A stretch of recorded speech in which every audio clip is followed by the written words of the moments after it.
I'd like to ask you first if to be a conscious Catholic is helpful to understand Shakespeare. It depends on what level you want to understand him. Obviously, the fact that Shakespeare has survived as the greatest writer perhaps in the world until now, that indicates you don't have to be a Catholic to understand Shakespeare. So on the deep emotional level, he talks to everybody, all times, all nationalities. But I believe that there is a level which enriches your understanding of Shakespeare, and to access that level, yes, you have to be aware of the Catholic culture of his time, and even more deeply, the political culture of his time. So modern Catholicism might not be as helpful as a knowledge of what Catholicism meant in England at that time. A little bit about the context of Shakespeare time. You said about Catholicism of the end of the 16th, the beginning of the 17th century, that it was the great cutting-edge intellectual movement of the day. In what way Catholicism was so rich, inspiring in Shakespeare's time? I think England must have felt, when we think of Brexit now, this anxiety at being cut off from the main cultural stream of Europe.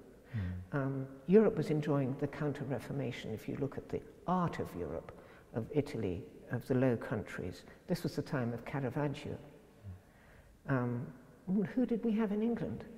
Just portrait painters.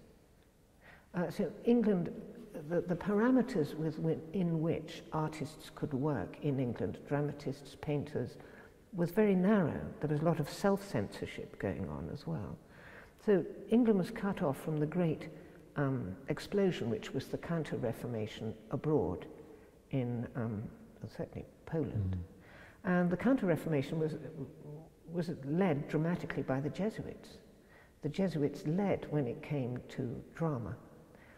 And the moment will come when people recognize that Shakespeare must have been exposed to Jesuit drama abroad, because the way he uses his material, which is an enormous Catholic mix of material, is very similar to the way the Jesuits also used an enormous range of material to put across a doctrinal or moral message.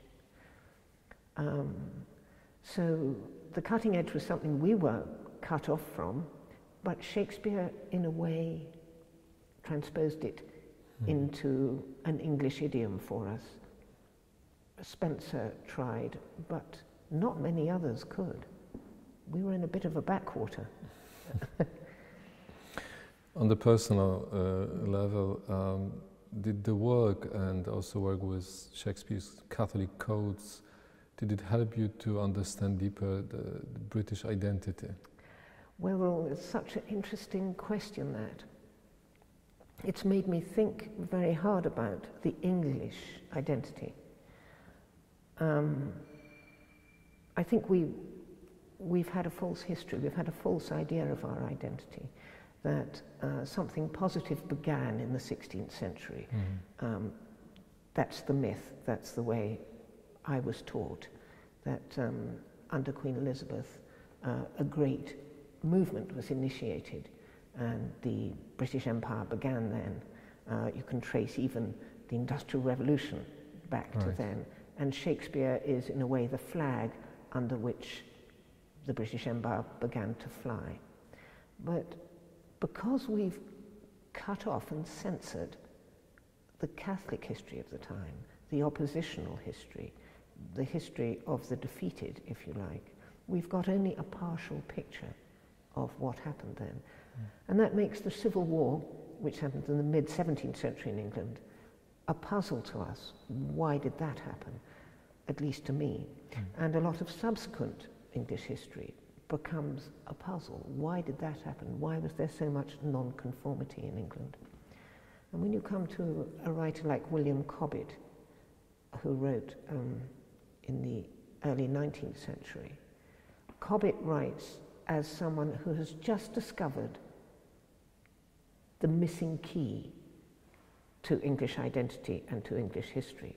And that missing key is what happened in the early part of the 16th century with the suppression of the monasteries and the royal assumption of the supremacy. And he overdoes it in this magnificent polemic, this wonderful piece of writing. It's an indictment of what the crown has done to England, of what the monarchy has done to England. And he sees all the social ills of his own day as stemming from the dissolution of the monasteries and Henry VIII's assumption of the royal supremacy. It was bestseller in his own day, Cobbett's book, Nobody Knows It Now, because the British idea of who they are is so strong that even Cobbett's magnificent demolition job, recognized in its day, is now totally forgotten. We prefer our own story. It's very interesting from our perspective to learn that. Thank you so much.